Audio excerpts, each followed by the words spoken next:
अच्छे लोगों के साथ ही बुरा क्यों होता है। आज हम आपको बताएंगे कि आखिर अच्छे लोगों के साथ हमेशा बुरा ही क्यों होता है, जिसका वर्णन भागवत गीता में भगवान कृष्ण ने विस्तार से किया है। मित्रों, आपने भी देखा या फिर महसूस किया होगा कि आपके आसपास धर्म, कर्म और पूजा पाठ में लीन रहने वाले लोगों की जिंदगी खुशहाल नहीं होती जितने कि दुष्ट और अधर्मी लोगों की होती है। और ये सब देखकर आपके के भी मन में कभी ना कभी ये सवाल जरूर उठा होगा कि आखिर अच्छे लोगों के साथ बुरा क्यों होता है। परंतु आज के अधिकतर जनमानस इस रहस्य के बारे में नहीं जानते, जिसका सबसे बड़ा कारण है कि वे धर्म ग्रंथों को सही से पढ़ते नहीं या फिर उसमें लिखी बातों पर विश्वास ही करते।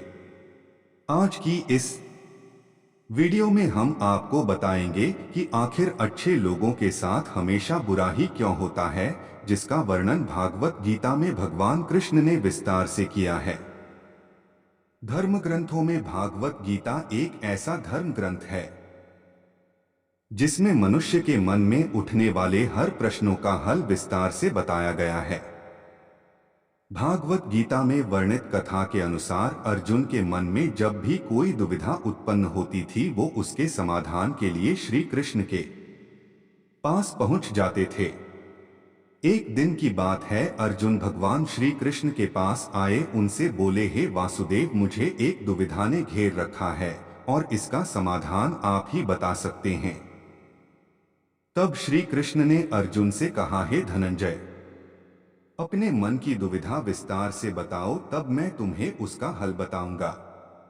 तब अर्जुन बोले, हे नारायण, कृपया कर मुझे ये बताइए कि अच्छे लोगों के साथ हमेशा बुरा ही क्यों होता है, जबकि बुरे लोग हमेशा खुशहाल दिखते हैं।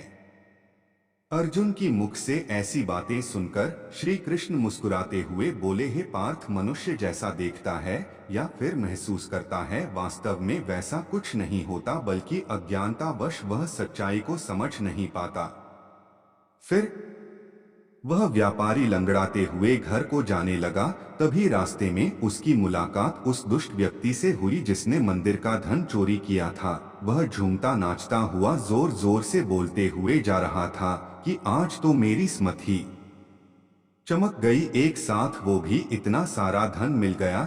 जब व्यापारी ने उस दुष्ट आदमी की ये बात सुनी तो उसे बहुत हैरानी हुई और क्रोधित हो उसने अपने घर जाते ही भगवान की सारी फोटो निकालकर फेंक दी और भगवान से नाराज होते हुए अपना जीवन व्यतीत करने लगा।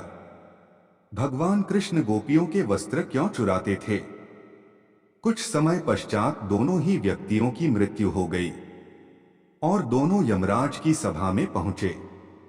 उस व्यापारी ने अपने बगल में उस दुष्ट व्यक्ति को खड़ा देख क्रोधित स्वर में यमराज से पूछ ही लिया कि मैं तो हमेशा अच्छे कर्म करता था, पूजा पाठ दान धर्म में विश्वास रखता था, जिसके बदले मुझे पूरे जीवन भर सिर्फ अपमान और दर्द ही मिला और इस अधर्म करने वाले पापी व्यक्ति को नोटों से भरी पोटली आखिर क्यों?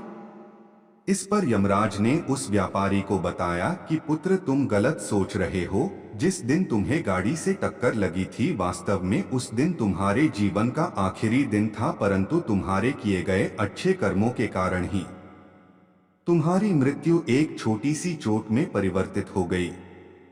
और इस दुष्ट व्यक्ति के बारे में जानना चाहते हो तो पुत्र, दरअसल इसके भाग्य में राजयोग था, जो कि इसके दुष्कर्म और अधर्म के कारण एक छोटे से धन की पोटली में परिवर्तित